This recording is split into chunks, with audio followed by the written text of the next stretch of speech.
something bad to us, we are going to do things to you that have never been done before. We the people tell the government what to do. It doesn't tell us. We the people are the driver. The government is the car. And we decide where it should go and by what route to do. We the people are free. And I hope we have once again reminded people that man is not free unless government is limited.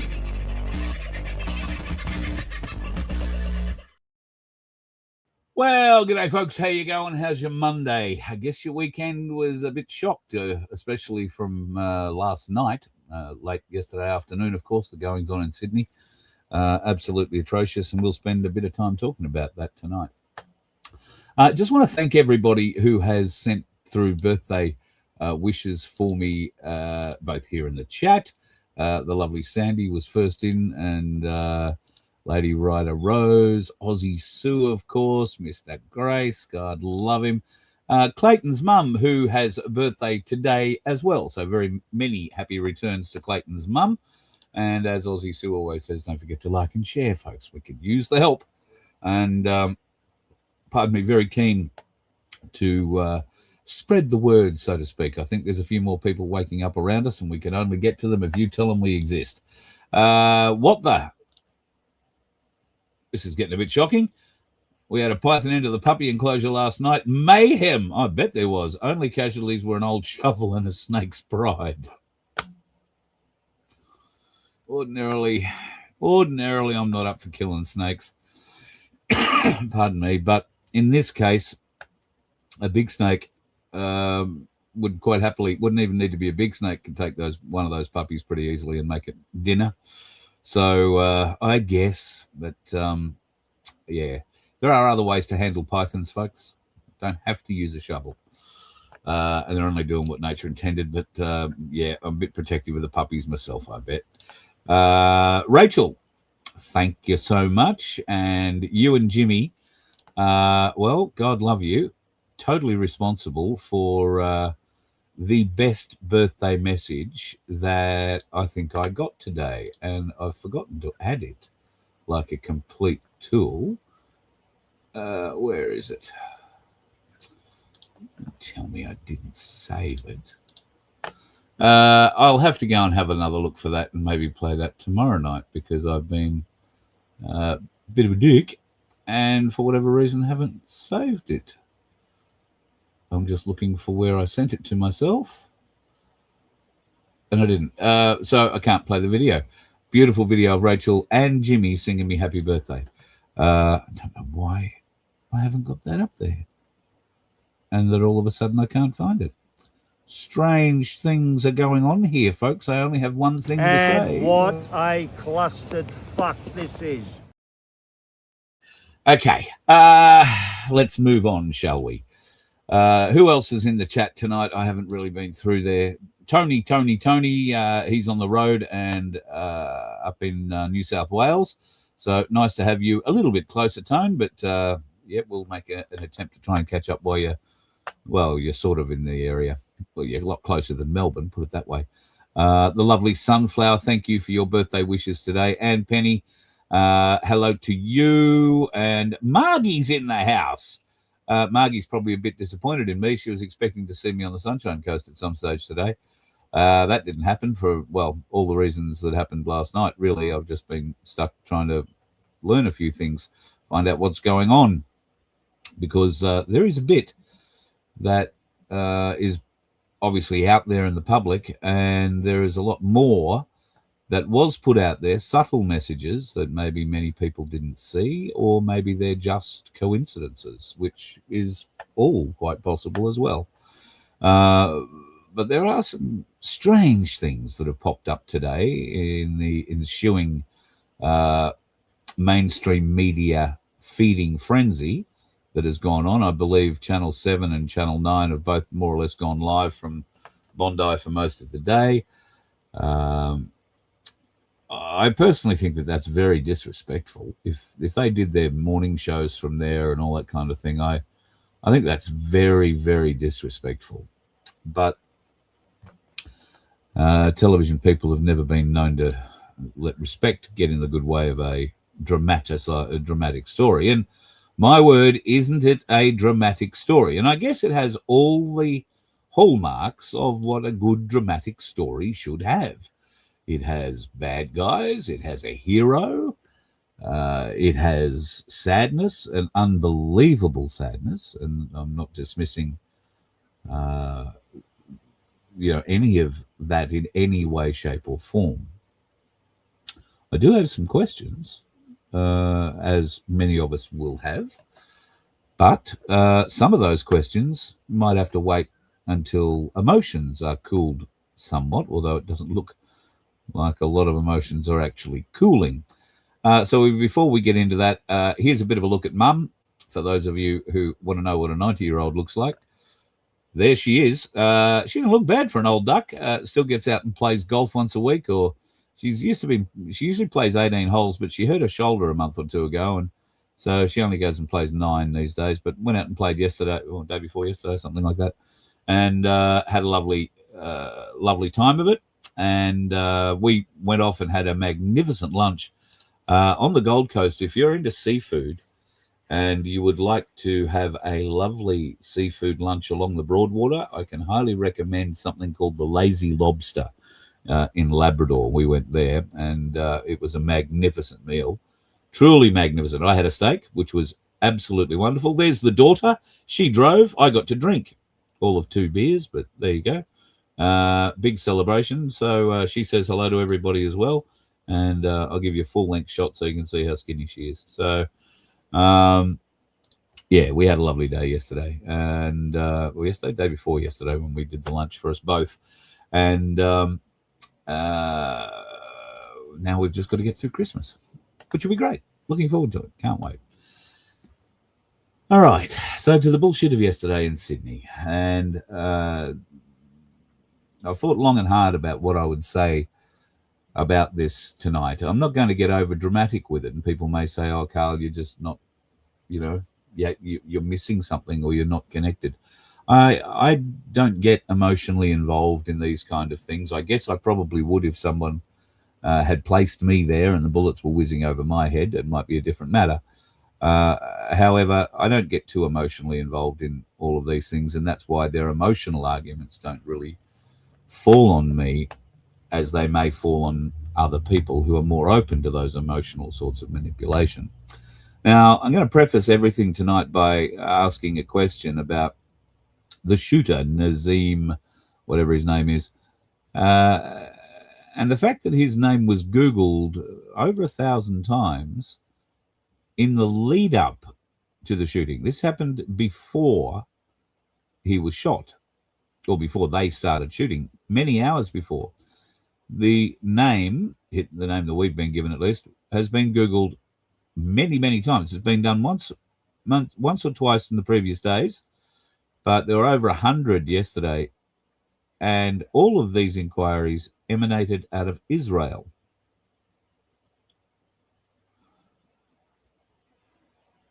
It's just a question, but why would so many people take an interest in this fella, Nazim, whatever he is, prior to the shooting? There has been some suggestion that he was ADF trained, that he has been in the ADF at some stage. I don't know the veracity of that. Certainly looked like he could cycle a rifle okay. He knew what he was doing there, but it's not terribly hard to learn how to cycle a rifle. If you sit in your lounge room and play with it, you will be able to learn how to figure out how to cycle through a rifle very quickly. I've seen a lot of dramatic footage and a lot of dramatic news stories today, many of which surround the weapons and the great stories. God, they've employed some AI storytellers at news.com and a few others to write very creative stories, very descriptive, very emotionally charged scripts that they are printing, and they are doing that for a reason. So I think it only fair that we show the other side of a few things. Now, if you were watching Sky News at all, and I think probably Channel 9 and Channel 7 had this bloke on as well, it looks like he was doing the rounds, you would have come across a bloke who had his head bandaged and was covered in blood. This fella right here. Now, that's a pretty bad look. His story is that he was grazed by a bullet. I know people who've been grazed in the head by a bullet, and they don't generally just get a bandage put on there and sent home. They are usually taken for some kind of CT scan at the very least, and maybe an MRI, because a bullet, even glancing and just skimming past your scon, can fracture it. And if it's hit the skin, we all know how little skin there is on a bonce, and this bloke clearly didn't have too much hair, as you can see here, where he had plenty of time to take a selfie before he got attention. And this is also the chairman of the Australian Israel Jewish Council. Now, what bad luck for this bloke. The president of the Jewish Australian Council, the Israeli Australian Council, comes to Australia only a few days ago, and he was also in the horrific attack in Israel on October the 7th. I mean, what kind of luck?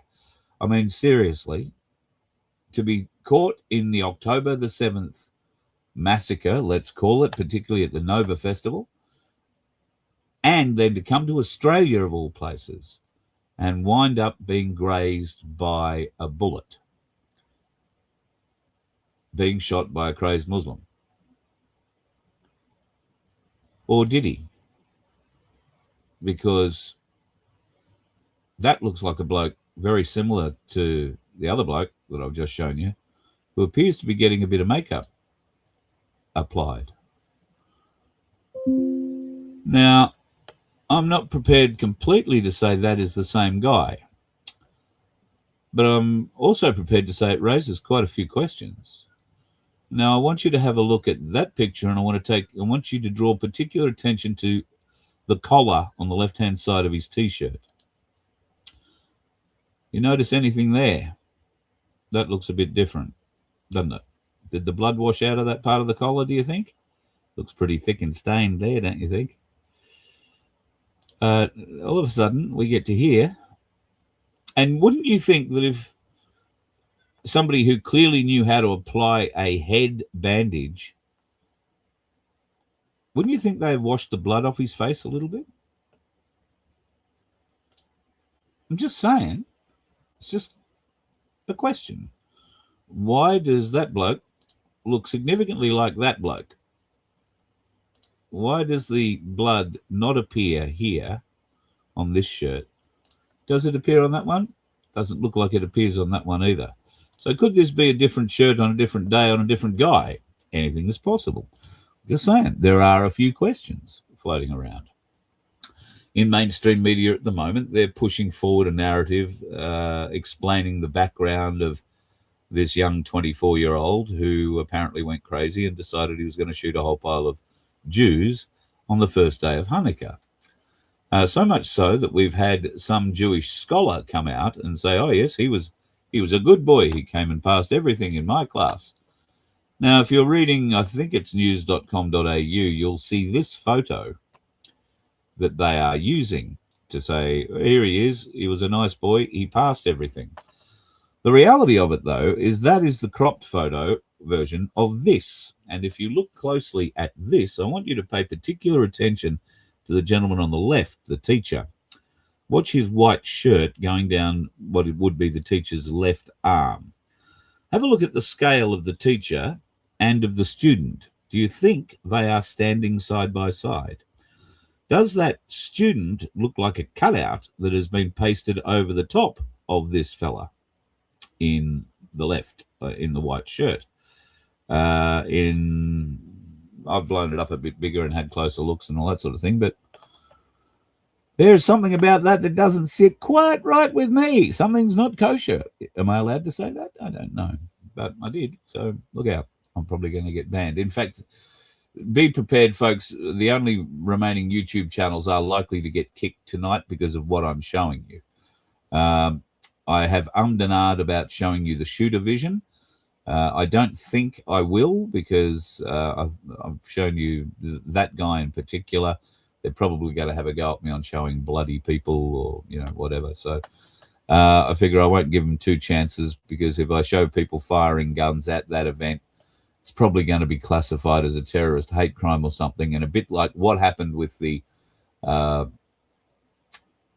gentleman, I think it was a rabbi, who got stabbed by a Muslim guy. Was it Christmas last year or the year before, or whenever it was? That got banned, totally taken off the internet. So same with all the vision from, I think it was the Bondi shopping centre thing. I think all that was removed.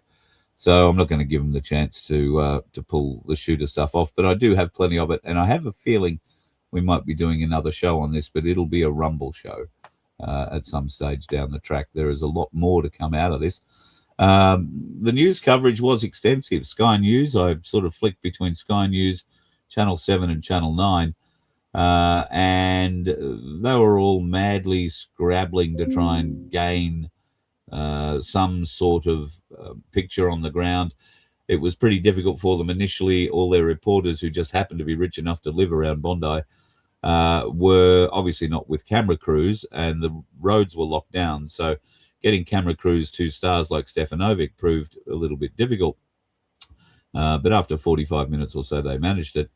And where did they set him up? Well, for most of the night, he was stuck pretty much right there where he is. And I'm just suggesting that maybe it's a fluke, but let's zoom in just a little bit. And if you haven't noticed it yet, maybe for those that know, you're noticing something now. Then Channel 9, and I must say, Channel 9,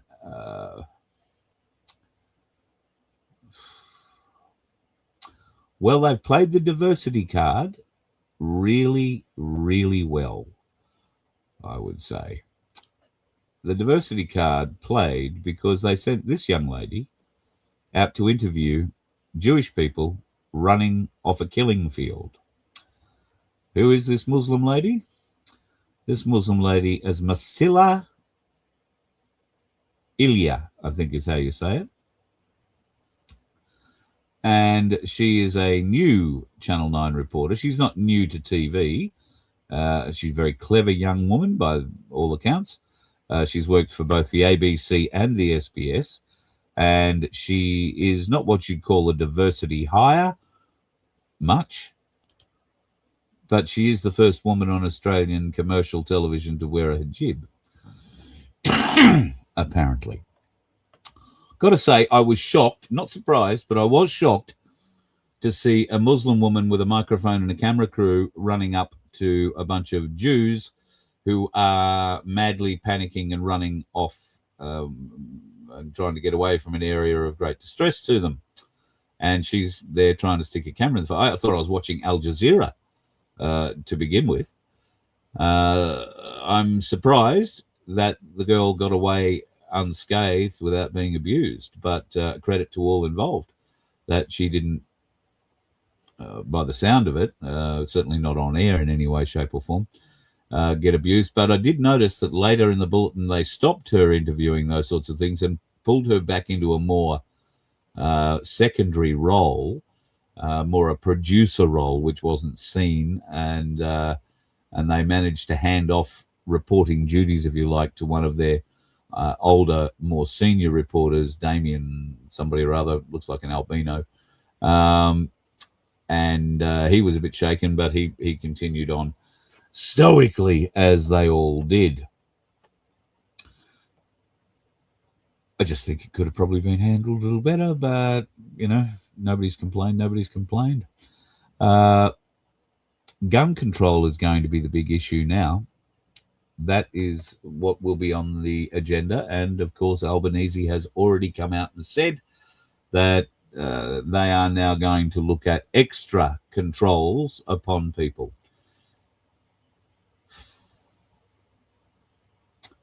So why would this be a false flag or controlled event, do you think, folks? Well, they haven't taken all the guns off us yet.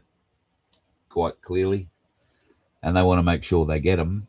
So now they're planning on enforcing a limit, or what they're going to probably enforce is a limit of 3 weapons per person. Now, that's going to make it very hard for gun collectors and many others who've got a lot more weapons, and certainly a lot more than 6.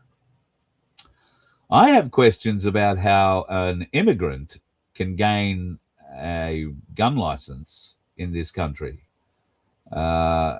and get to hold 6 weapons if one of their close relatives, or like maybe, I don't know, the son, is known to ASIO. Now, why would the son be known to ASIO? I don't know. It could be 1,000 reasons, and none of them could have anything to do with being a potential shooter. But he was identified by ASIO for a reason, for something, and they haven't been forthcoming in telling us what that is.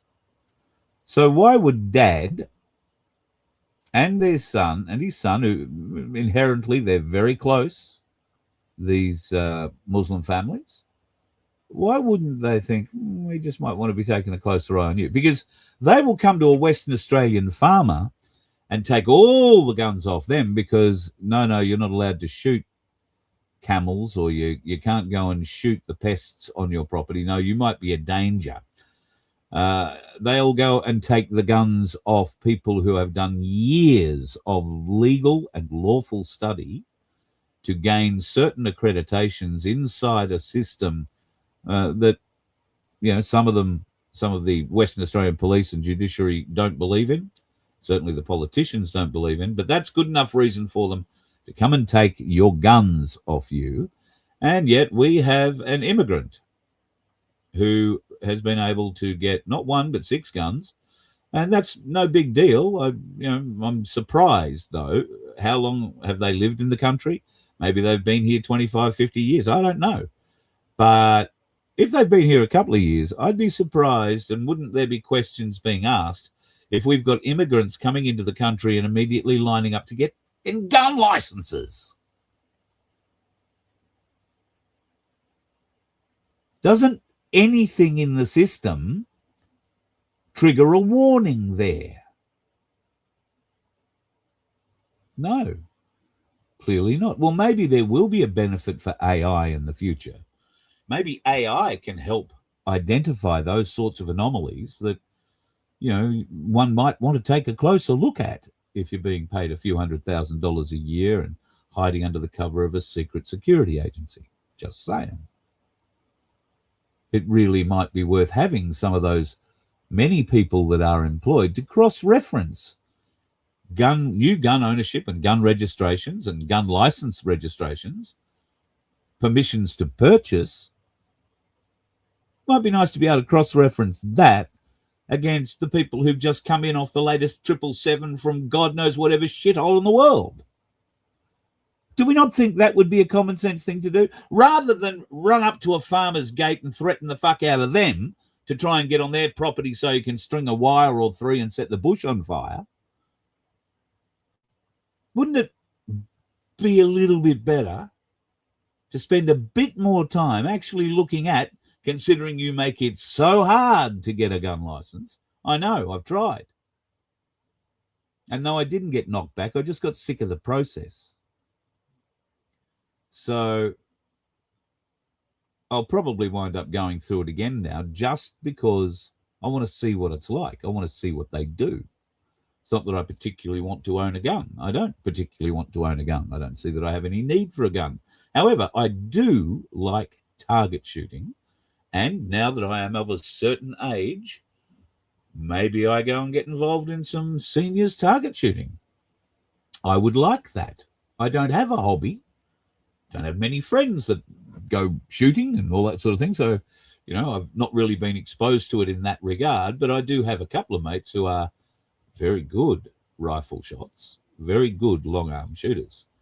And I like the precision of it. So, yes, I could be involved in something like that in my senior years. Now that we're seniorish.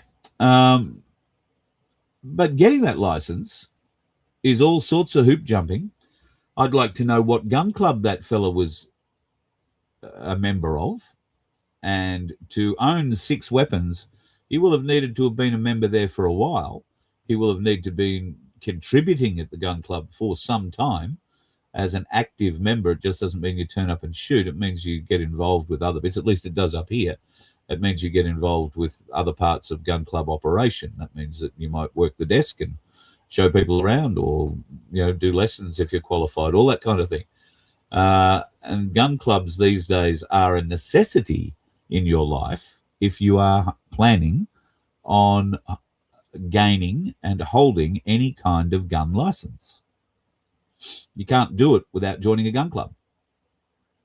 And the gun club has a responsibility then to report back to police and other officials, or all officialdom, put it that way, on your attendance, what you are like at the club, whether you present as a stable, rational person, or whether or not you come running in saying, I'm going to kill the fucking Jews, or I'm going to kill the Nazis, or I'm going to kill somebody, or such and such, or I can't wait to go out and get my ghillie suit and hide up a tree somewhere. That's the kind of talk they look out for, because you are going to bring the sport into disrepute. And I would recommend you not consider ever joining a gun club or doing anything like that. There is no point at this point in time for any of us to go grab guns and start shooting up the world. All that's going to result in is a lot of our deaths. Not theirs, ours. So, but the coercive control that the government will now employ impacts all Australians. This violence was perpetrated quite clearly not against Australians, because any number of those interviews that you saw on mainstream media last night, where Jewish people were horrified and saying how awful it was, they identified as Israeli. They separately identified Australians who came to help, one of whom also said he'd been living here 35 years. But he didn't call himself an Australian. He called himself an Israeli.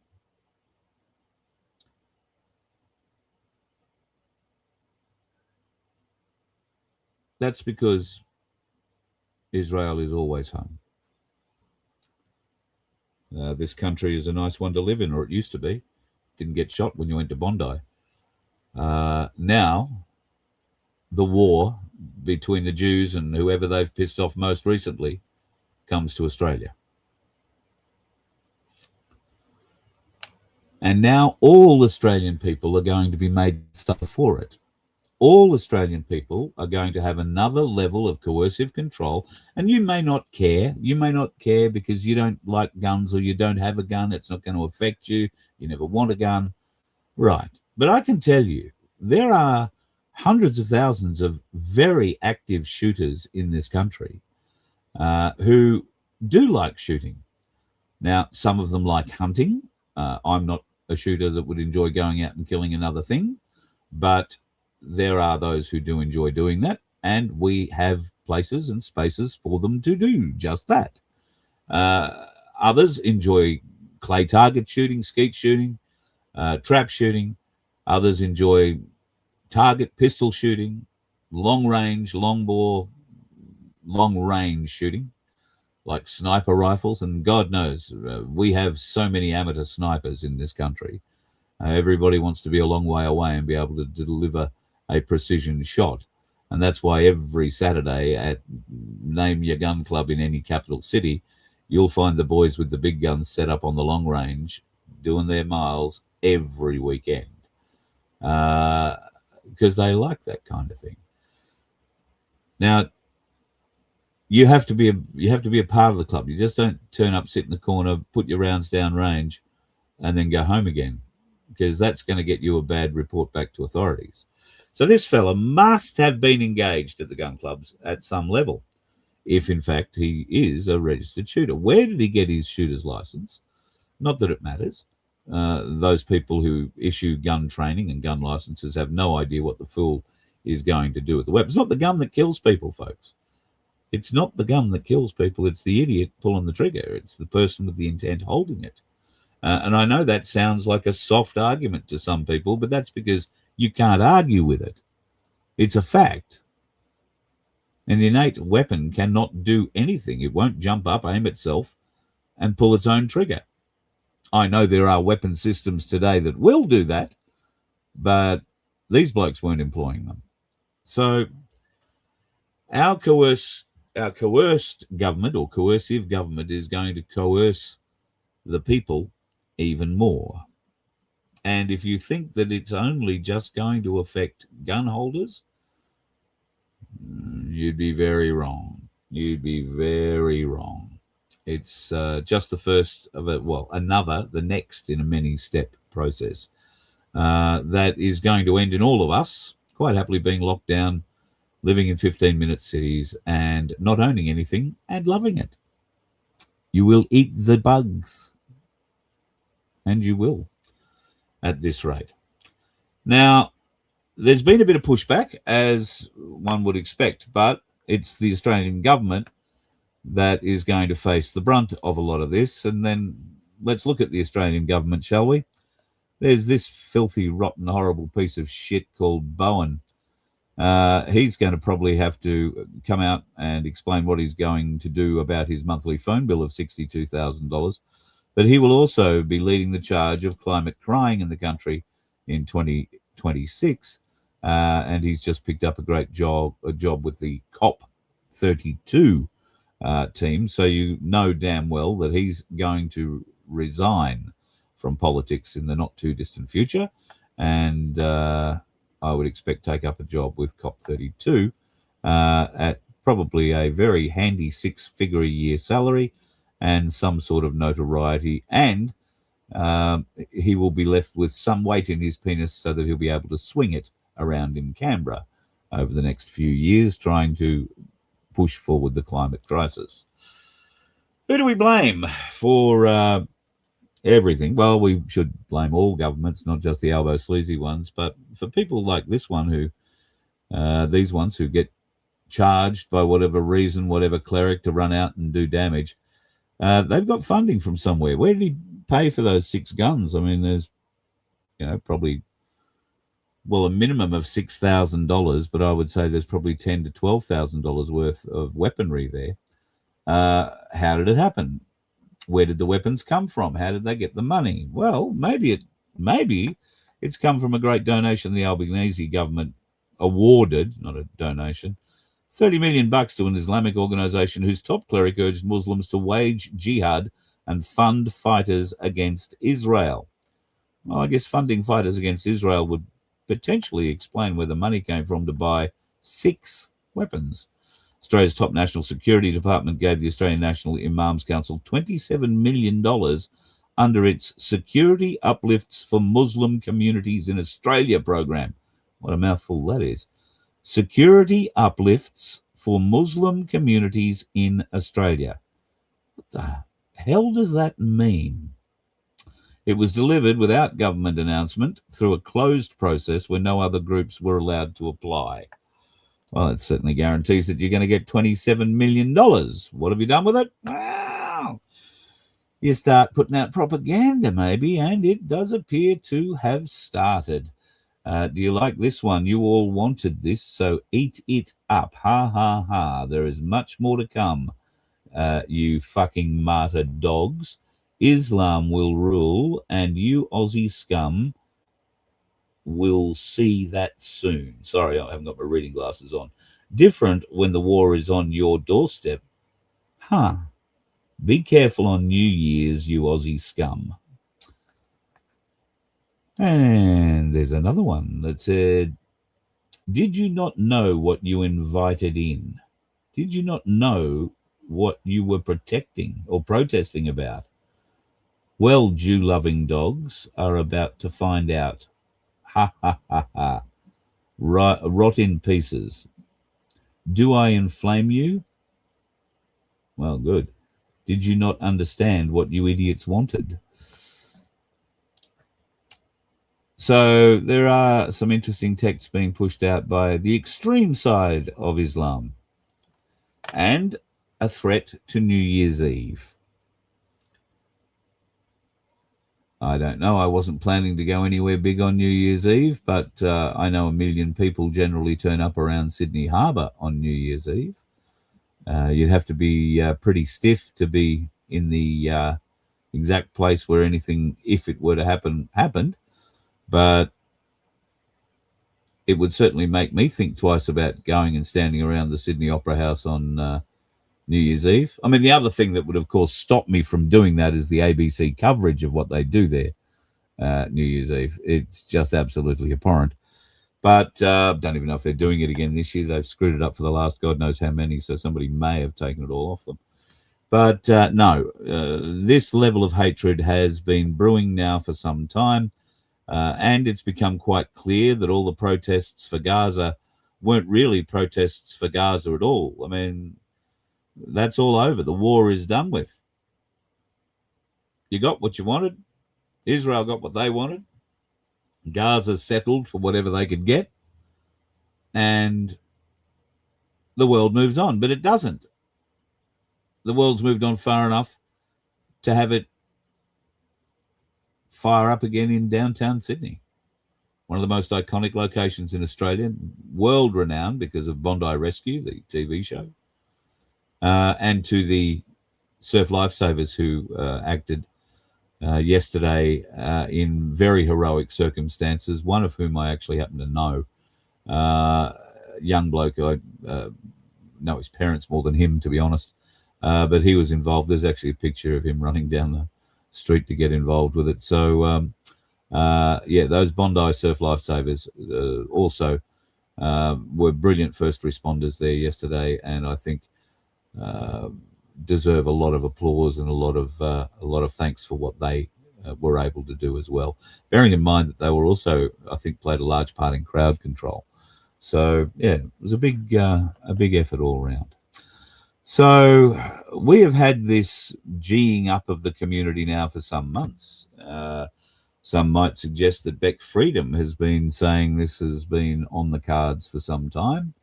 And lo and behold, it wasn't a Nazi who came out and did any of the shooting or any of the carry-on. Once again, it's two very minor portions of our population having a very spirited 1,000-year, 2,000-year bloody fight and bringing it to Bondi. It's not all of Australia, but all of Australians are now going to be punished for it. All of Australian gun holders are now going to be punished for it, whether it's this new 3-gun rule or whatever. Now, this is going to make life very difficult. Is it going to be 3 long guns or 3 long arms or 3 guns in total? I know people who have a dozen or more handguns and probably twice that number in long arms, different kinds of rifles. Now, and shotguns. What happens? They've all got to go and get rid of those? Do you think a gun amnesty for those sorts of people is going to work again after Port Arthur? No. I think what you're going to find is a lot of police reports with gun safes torn out of walls and strange and stranded owners looking there and saying, hey, mate, we went away for the weekend. Everything was bolted in the wall. And when we came home, it's been torn out of the wall. Don't know what's going on. Somebody stole all my guns. Guarantee it. Because only the most brain dead of Australians who currently hold gun licenses would fall for that trick again. And many of them didn't the first time round in 1996 after Port Arthur, when in record time new gun laws were spirited through the Parliament and Australia was essentially disarmed. I lost 2 guns out of that. One of which was an heirloom, a family heirloom, an antique, a single-action hammer, Harrington and Richardson shotgun that was made in 1891. And I came home from boarding school and the old man had handed, I came home from somewhere. I was already in radio then when that happened, and the old man had handed it in. Couldn't believe it. I'd actually restored the thing, so... and it would have been very simple to make it inoperable, but for whatever reason, he went and handed it in. I was a bit shocked about that.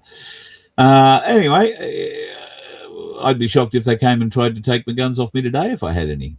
because I don't feel there is a reason. Most sane people don't have to worry about this kind of thing. And it doesn't matter whether you've got one gun or three, you can still kill a lot of people. So this is just going to be whittling down, whittling down, whittling down. And all the pressure will be on those people, those good people, those lawful people who have no intention now, nor have they ever, to turn a weapon on other people for any reason. But they are the ones that are going to be punished now. They are the ones who are already viewed as, oh, what sort of a redneck heathen are you because you've got a gun license and you like guns or you like shooting? You know, they already have this certain stigma attached to them, people who like guns. And I think that's because far too many people watch far too much American TV. But I could be wrong about that. I've been wrong about many things in the past. So all the same, it might not be. But the government has been to blame for all of this. We've had these protests. We've had the Gaza protests every weekend in Sydney for I don't know how long. I think they're still going on when there's nothing left to protest about. Or as far as we're aware, there's nothing left to protest about, but these people always seem to find something to whinge about. And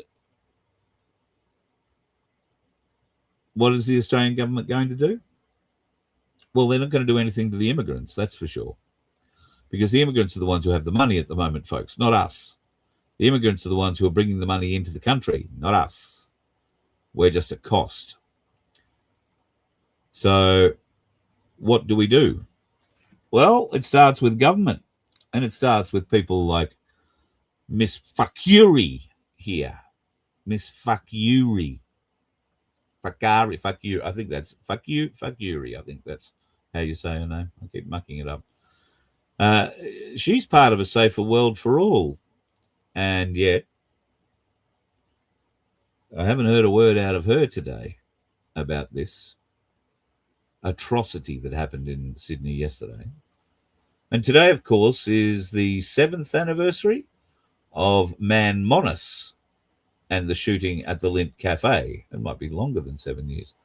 That happened on December the 15th. There's been a few weird things that have happened on my birthday over the years. Some of the things I don't mind being reminded of. Some of the things I do. Man Monis is one I don't like necessarily being reminded of. And another one is December the 15th is also the same date that Glenn Miller disappeared. The big band jazz guy from the 1940s. He was an American airman. He was involved with a big band and music crew and all that kind of thing. And he was flying back from France to England and disappeared somewhere over the channel. At least that's the story. So, yeah. I don't know what Miss Fakuri is going to say or do in the next 24, 48 hours. But it's quite telling that our Muslim representatives in that place, the Senate, at least to this point, have been quiet. Unlike a couple of Muslims, leaders in the Muslim community in Sydney, who've come out and condemned these two flat out and have in fact refused burial rites anywhere in any Muslim cemetery, and they're not going to prepare the bodies, not going to do burial rites, not going to do anything. They did the same for Man Monis when he committed his atrocity at the Lint Cafe. They basically refused to do anything to the body, and I'm not completely sure. I did hear that Man Monis was buried in a pauper grave somewhere in Sydney somewhere, and not like an unmarked grave. So that's probably what will happen with this fellow who's already died. And the other one is in a serious condition, but looks like he might pull through, which in theory will give us some answers, or he will just be one of those typical types who have done these sort of atrocities and will just offer filth and abuse because he knows he's going to jail for the rest of his life. And where he will go will be the Supermax in Goulburn. being a terrorist. He'll probably be housed there from the moment he gets out of hospital. And he'll be stuck in there with the other good terrorists, and they'll be able to G each other up for God knows how long. And we will pay to it. We will pay for it to the tune of, I think the last figure I saw for New South Wales prisons was $223,000 a year it costs to keep each prisoner. You'd think they'd be eating fine dining 5 nights a week with that sort of thing, but apparently that's not the case.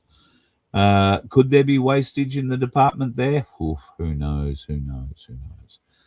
Will the government be taking a stronger look at the immigrants that it's bringing into the country? Will they potentially look at halting immigration into this country while we sort out who's who in the zoo and which ones we gave gun licenses to? No, I don't think that'll be the case. In fact, in India, there is a new ad that is running there, which people might find, particularly if you live in India, really, really interesting. Indians can now get Australian PR, which is permanent residency, with zero money, zero job offers, and it's 100% real.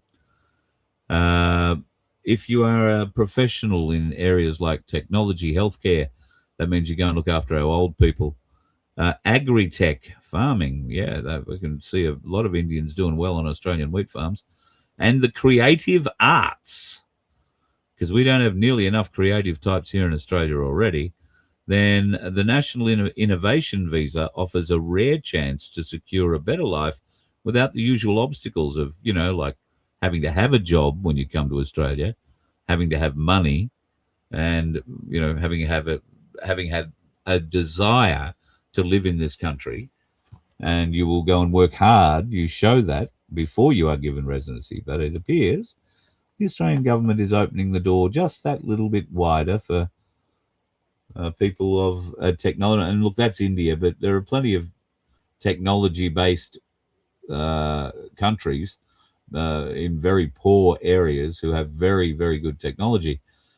Some would suggest we could be employing people from Ukraine on the same basis. I would think if we're going to employ anybody from Ukraine, we'd probably want some of those drone drivers, wouldn't we? But that might be another story. Anyway, it's been a sad night. It's been a sad last 24 hours. And I do feel for everybody who's been affected by what's gone on in Sydney. I do have some questions about what's gone on in Sydney. Some of them seem pretty easy to answer. Some of them are quite complex. But at the end of the day, I don't believe that this is too much more than another effort to place more control over the majority of the Australian public while protecting one minority and demonizing another in this country. So, yeah. Peg, you've got the right idea there. When Australia opens up a visa for scammers, I think we are going to be inundated, because how many of them would love to move out of some shithole in Mumbai and go and live on the Sunshine Coast and run it out of a share home up there on the water? Why wouldn't you? Plenty of them can, and I know some that have.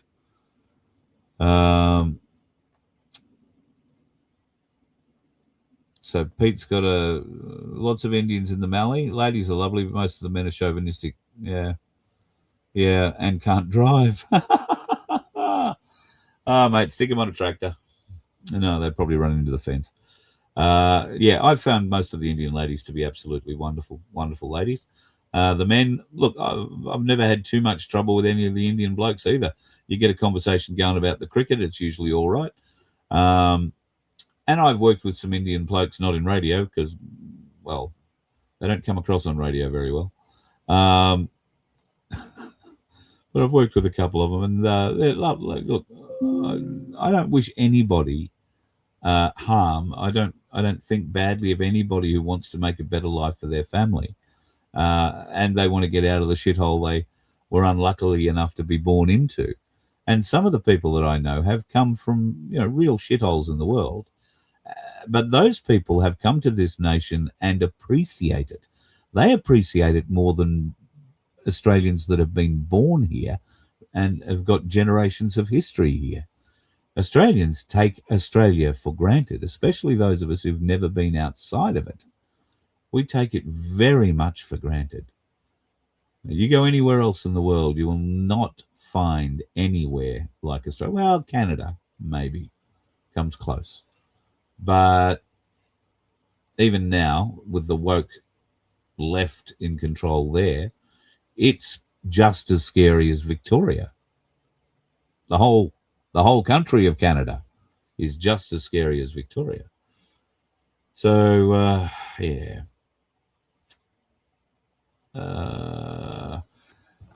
Daniel's waiting for what?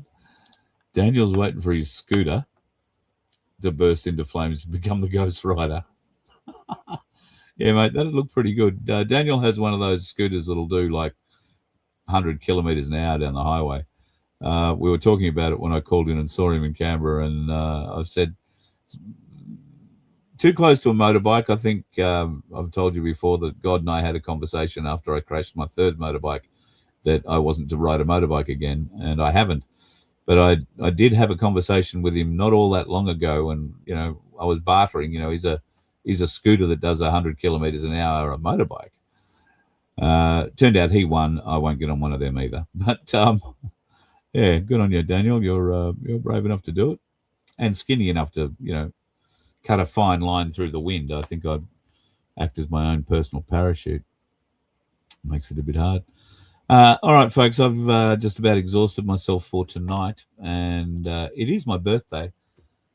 I was going to go out for dinner. That all fell over for a variety of reasons, and that's why, the show was more important given what's happened over the last 24 hours. But as it turned out, dinner plans fell through as well. So I might just take myself off, go and have a banana for dinner, and sort myself out for a day tomorrow, which hopefully will see me on the road and heading north to catch up with a few people up there, and that I've been trying to see for some time. If you want to give us a helping hand, folks, we could really use it, and so could the Donkey Sanctuary. $2 is all it costs for one of our lotto tickets, and we've got an ounce of silver and $750 up for grabs. Goes to two people. First one out of the draw gets the $750. The second one gets the ounce of silver in the shape of 10 Byron Bobs in our very own personalized Voice of Freedom Byron Bob holder. We might have some more Byron Bobs in the not too distant future if you are still interested.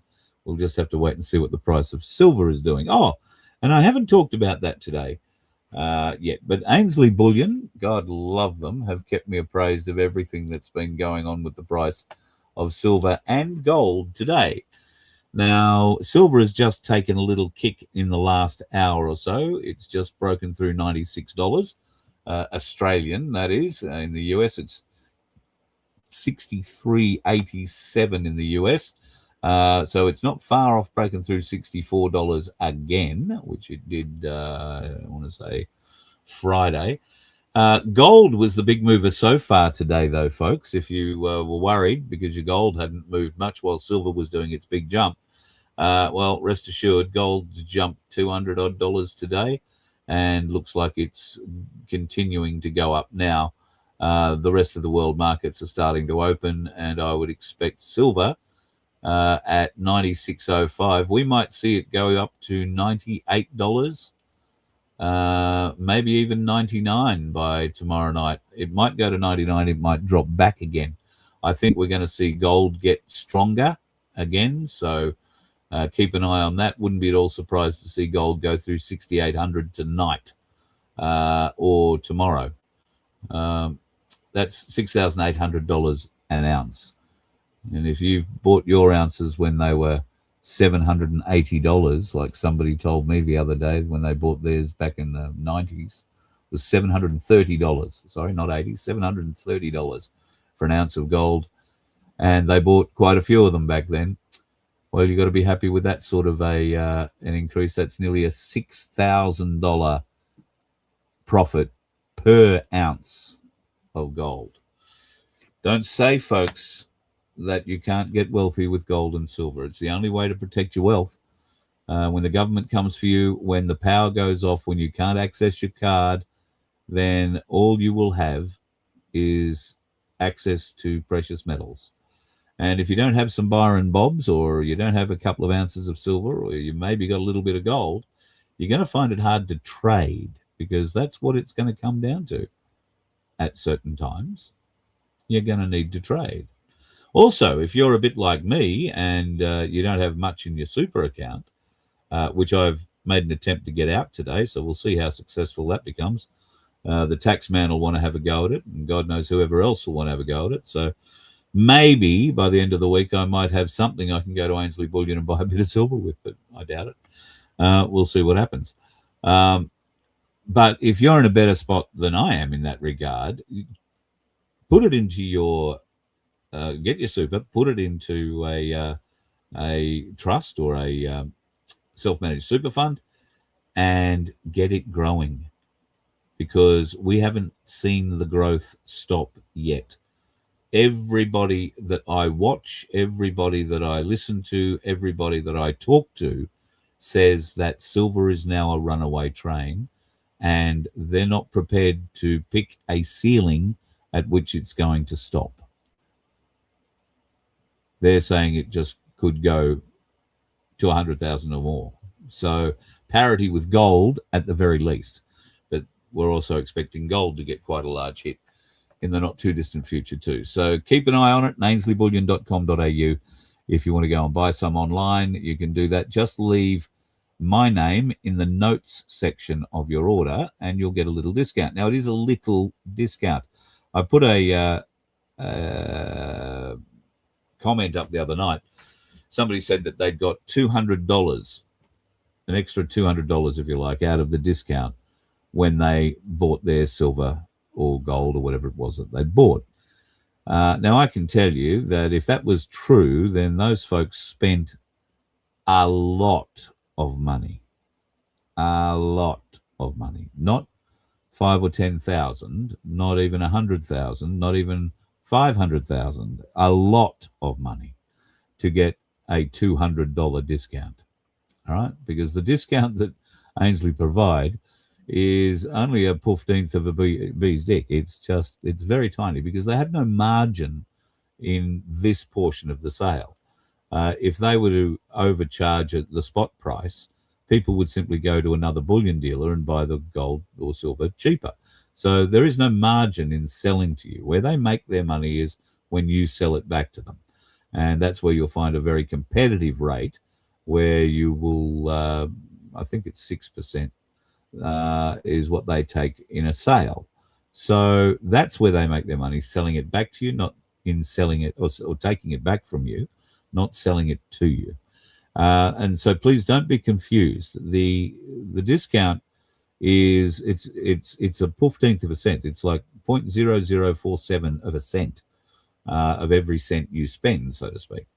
But if you're spending a lot, if you're rolling over a self-managed super fund or something like that, then yes, you will be able to buy something reasonably significant to add to the pile, or take the money home or go and have lunch with it or whatever you want to do. But please don't expect a $200 bonus, if you like, or a $200 discount if you're not spending. I would suggest hundreds and hundreds, if not millions of dollars, hundreds of thousands, if not millions of dollars. So that's all I can help you out with that. But I can also tell you they are the only place in the country that is going to offer you any discount when buying your bullion. And any discount is better than none at all, I would have thought.